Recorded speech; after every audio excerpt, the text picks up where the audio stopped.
A lot of you have already asked this question: what can I be doing? What can I be doing for the kingdom? What can I be doing for the Lord? What can I be doing for the church? How do we get out in the community, engage the community, and how do we grow the harvest? Well, the good news is this: you don't have to grow the harvest. The harvest is already there. What we need to do is we need to labor. We need to ask God for laborers. And that is a problem that has existed since the beginning of time. There's plenty of harvest, there's just not enough workers. I was talking with both Bob and Tex this last week, and Bob was sharing some things about the sermon that he heard last week, and they were just talking about numbers and different things like that. Well, I perked up because I'm a stats nerd. I'm like one of these weird people because I hate math, but I love stats. I just love statistics. Math is an interesting thing, and I'm starting to see this big growing on social media. There's this following where I just post usually one thing once a day. I'll just put kind of a saying out there or talk about, abuse as it relates to the church. On Twitter, you have 150 characters, so there's not a whole lot to say, which is really difficult for me, I'll have you know. I struggle with that one. But I put these little sayings out there typically once a day, if that.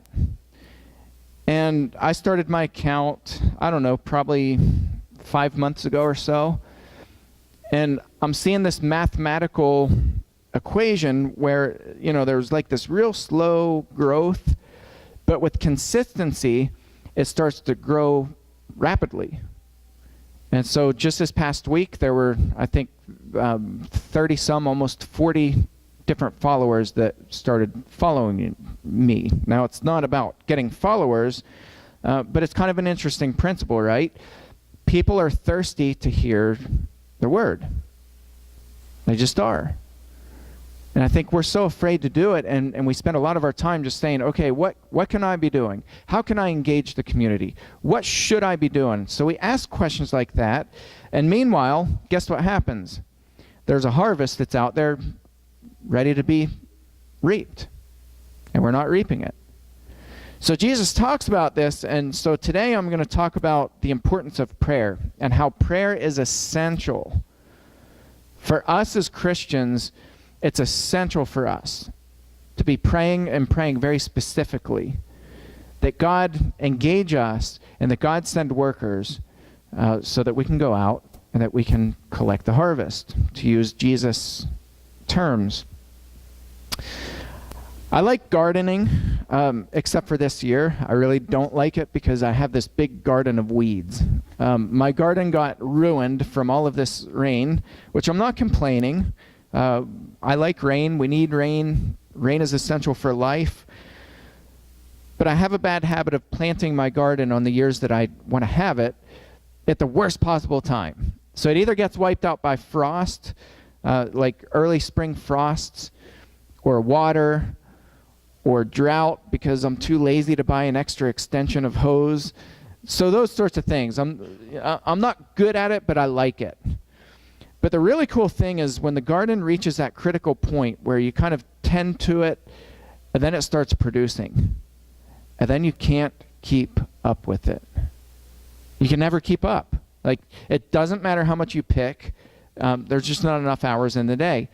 We have raspberries this year that are producing like crazy. So this started. You want some? I have lots. We'll talk after. I've been giving away bucketfuls of raspberries.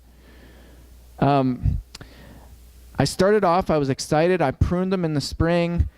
I got them all ready, and I cut them way back, and I thought, okay, this is something that's manageable. If all of these fruit, I can manage this. Guys, I can't manage it. Not even close. Part of the problem is, and I can throw my wife under the bus because she's not here, she won't pick berries with me. Now, I'm not blaming her completely, but she just doesn't like picking berries. And so I try to coax the kids into it and get help. Well, their attention span is about as long as mine. So they'll pick for like 2 minutes and they eat everything they pick anyway. So I typically end up picking the berries myself. I pick a colander full, heaping, overflowing every single day. I have tons of rotten fruit on the vine right now because I can't keep up. And so I go out and I pick and I pick and I pick and I pick. And every time I turn around, I see berries that I missed, and they're full, loaded full of berries. And I'm talking the size of the stage here, if that, is the size of my berry patch. The harvest is there. But when you miss one day, and that happened this past week, I missed one day. I was really good at keeping up with it, and then one day I missed, and now it's just this explosion that I can't keep up no matter how hard I try. I missed one day. There's this mathematical equation, and the same is true with the kingdom. It's not about going out and planning these big, huge events and, having a gospel meeting and you get masses of people coming in, and it's not about that.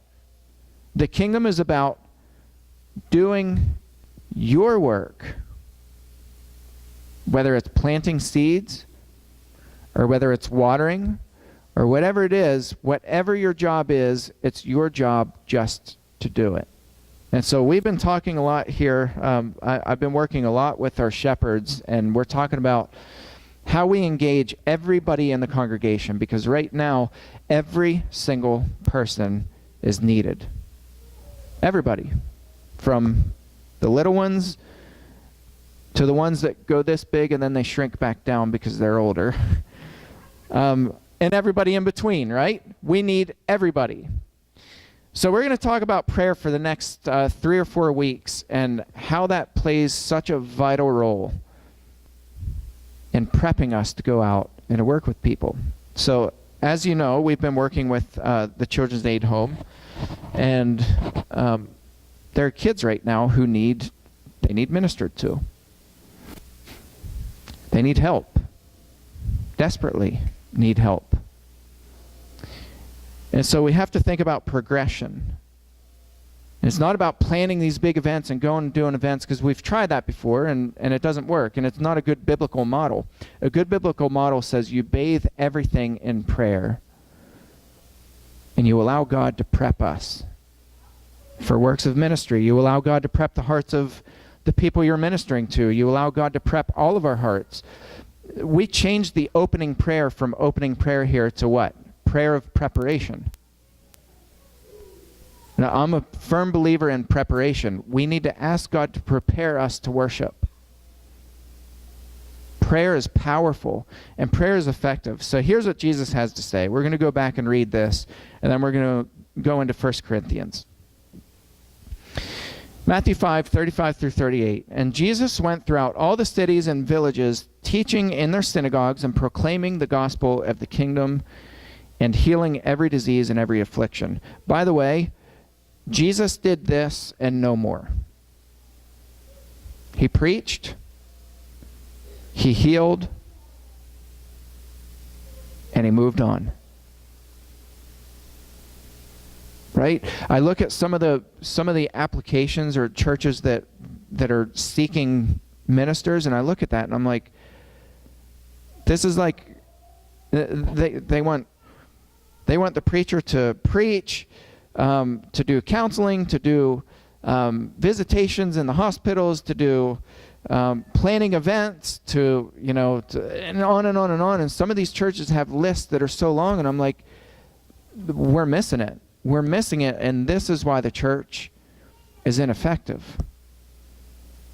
Jesus sent the model. He went out, he preached, he healed, he moved on. Verse 36, and when he saw the crowds, he had compassion for them because they were harassed and helpless. That's another thing that's lacking in a lot of churches, believe it or not, is sympathy for the people who are actually hurting. Sympathy for people who are oppressed. Sympathy for people who are addicted. Sympathy for people who have these massive problems. We typically put our sympathies on the wrong people and in the wrong places. Jesus looks on these crowds and he sees their desperation, and he sees that they need healing, and he sees that they're harassed and helpless, like sheep without a shepherd. And then he says to his disciples, and it's interesting how he responds, "The harvest is plentiful, but the laborers are few." Now keep in mind, they're looking at this big crowd of people as he's saying this. The harvest is plentiful, but the laborers are few. Therefore, pray earnestly to the Lord of the harvest to send out laborers into his harvest. You know what he's not saying? He's not saying, work harder. Come on, guys. Look at this crowd. Get to work. Get out there. Why are there all these people and you guys are just sitting here and you're eating your lunch snack or whatever? Get out there. He doesn't say that. Jesus says this. As he's looking at the crowd, the harvest is plentiful, but the laborers are few. Therefore, pray earnestly to the Lord of the harvest to send out laborers into his harvest. You see, the same principle is true for people as it is for gardens. You miss one day when there's that much crop that's out there, and you miss one day, you know what happens? People rot on the vine and they die. Any of you know anybody who's withering away right now? Go like this, because we all do. We know people right now who are rotting on the vine and who are withering away because nobody stepped in as a laborer to minister to them. There are people right now who are asking, where's this church that's supposed to be out helping people? People are asking this question, where's this God who's supposedly all-powerful and all-knowing and cares about people who are hurting? People are asking that question because there aren't enough laborers going out into the field and reaping the harvest. See, that it's a supernatural thing to go out and to minister for the Lord. It's not about being productive as Christians. Let me say that again. It's not about being productive as Christians. It's about trusting in God to empower us to go out and for him to do his supernatural work in the lives of other people who are desperately sinking. We already have a Savior. And I've got news for all of us. It ain't us. Listen to what Paul says. If you have your Bibles, turn to 1 Corinthians chapter 3. There's a little bit interesting context for this because Paul's addressing the divisions that are in the church, but he makes a pretty radical shift. And he starts talking about productivity for the kingdom. He talks about mission.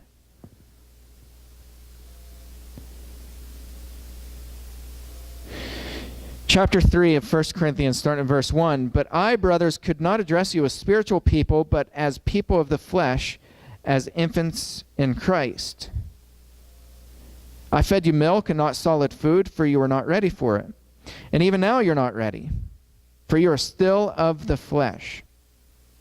For where there is jealousy and strife among you, you're not of the flesh. And are you not of the flesh, and behaving in only a human way?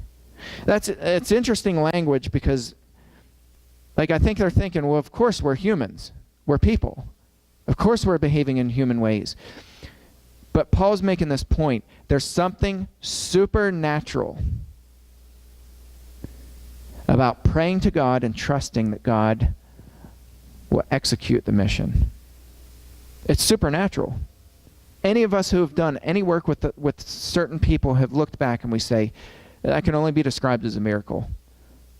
Some of you have lives who are in a place of absolute and utter despair where you didn't know if you were going to make it another day. And someone stepped in and loved you and cared for you and blessed you, and God did the rest, and you walk away from that and you say, I shouldn't be alive. This can only be explained as a supernatural event. Well, I've got news for you. That's because it is. Prayer is essential, and guys, I'm afraid that we're not people of prayer, at least not collectively. We need to change that. We need to be praying over the kids at the Children's Aid Home. We need to pray for Elisa, who works there. She works in the home, and it is a stressful job.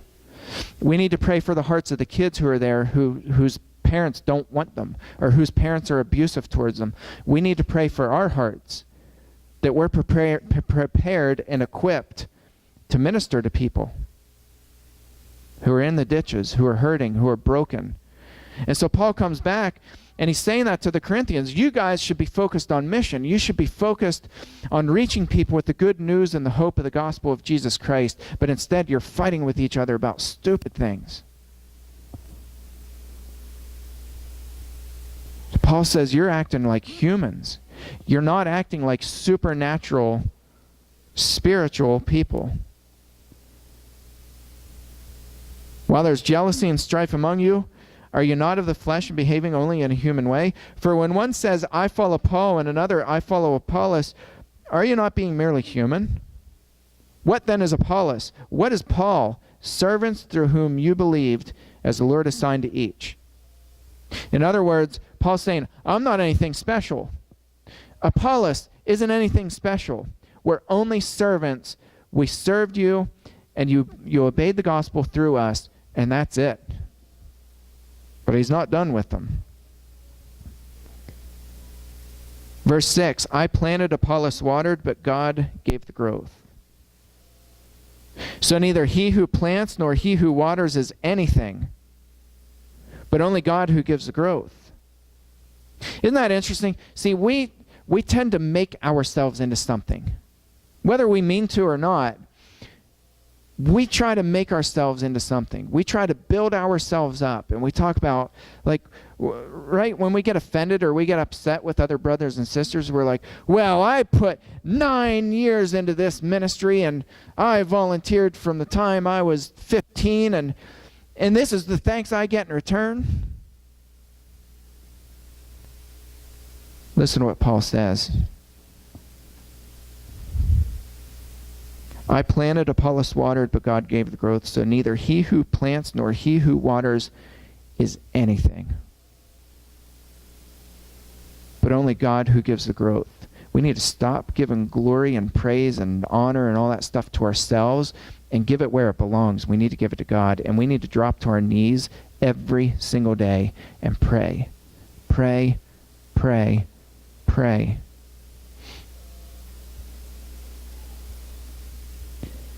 Paul says, for we are God's fellow workers. Now let me back up. Verse 8, he who plants and he who waters are one, and each will receive his wages according to his labor. For we are God's fellow workers. You are God's field, God's building. According to the grace of God given to me, like a skilled master builder, I laid a foundation, and someone else is building upon it. Let each one take care how he builds upon it. For no one can lay a foundation other than that which is laid, which is Jesus Christ. So what's Paul saying? Jesus is the foundation. I gave you that foundation. I only came, I planted the seeds. What Paul did is Paul was a church builder. Paul came in, Paul preached the gospel of Jesus Christ, and that's it. Paul didn't stick around. Paul didn't teach them how to build a church.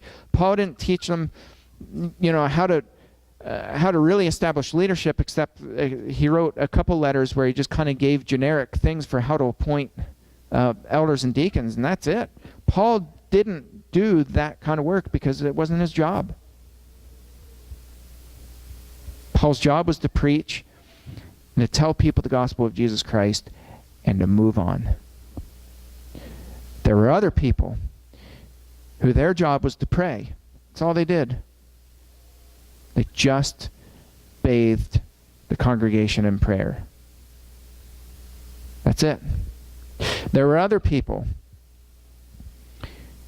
who they ministered to people who were in need. They were the foot washers, if you want to call them that. They found people's needs, and they just met people's needs, and that was all they did. There were other people who took care of the widows, who fed them, who clothed them, and that's all they did. There were other people in the church who went out and visited the sick, and that's all they did. But what's cool is they were all working as one, and as they were doing that, they couldn't see the bigger picture until they stepped back from the ministry they were doing, and the church was doing what? It was growing and growing and growing and growing. Paul goes on. Verse 10, according to the grace of God given to me, like a skilled master builder, I laid a foundation. Someone else is building upon it. Let each one take care how he builds upon it, for no one can lay a foundation other than that which is laid with Jesus Christ. Verse 12, now if anyone builds on the foundation with gold, silver, precious stones, wood, hay, straw, each one's work will become manifest, for the day will disclose it, because it will be revealed by fire. And the fire will test what sort of work each one has done. He's talking about suffering. He's talking about persecution. He's talking about things that come and shake the very foundation that the church was built on. And depending on what we build with, what materials we build with, are we investing our time in physical things? This is what Paul's saying. Are we investing our time in physical things? Because those things are going to burn. When trials come, those things are going to burn to the ground. All these silly arguments that you guys are fighting about, they don't matter. When we're tested, when the trials come, they don't matter. Verse 14, if the work of anyone has built on the foundation survives, he will receive a reward. If anyone's work is burned up, he will suffer loss, though he himself will be saved, but only through fire. In other words, be careful what you build up. Be careful what your materials are. Be careful how you build on that foundation. Guys, we are at a congregation where a foundation has been laid over 100 years ago. This church sprung up. This church was planted. This church is here. This church exists. And we've been sitting on that foundation for over 100 years. And now we've got to build on that. That's the great news. We don't have to go back and build a foundation. We simply have to work together. We have to minister together. So my plea is this week. First of all, I want to make a statement. Prayer works. We all need to be praying fervently. And if you want to volunteer, if you're a person of prayer and that's what you do, that's your ministry, and you're thinking, man, I wish I had a gift. Let me tell you something. People who are dedicated to prayer, you have a gift. That's a spiritual gift. If that's your gift, if you are a prayer in the congregation, please come see myself or see our shepherds and tell us we want to dedicate ourselves to praying every single day for this congregation, for people by name, and we want to pray for the individuals up at the aid home. If you're one of those people, please come talk to us. We need you. If that's not your gift and you want to pray anyway, please do that. We want 100% of everybody here praying. We want to pray that the Lord, and be very specific, pray that the Lord sends laborers. Pray that the Lord sends laborers from within this congregation. We need to prep for it. We need to trust God. That's your assignment for this week. Drop to your knees on prayer. If you're a prayer, please come talk to us and we can give you more specific things for you to be praying about. If there's anybody this morning who's not yet taken that step to put Christ on in baptism, or anybody who has any prayer needs, we encourage you, we invite you, come forward, or our shepherds will be in the back. We want to pray over you. We love to pray over you. Please come forward as we stand and sing.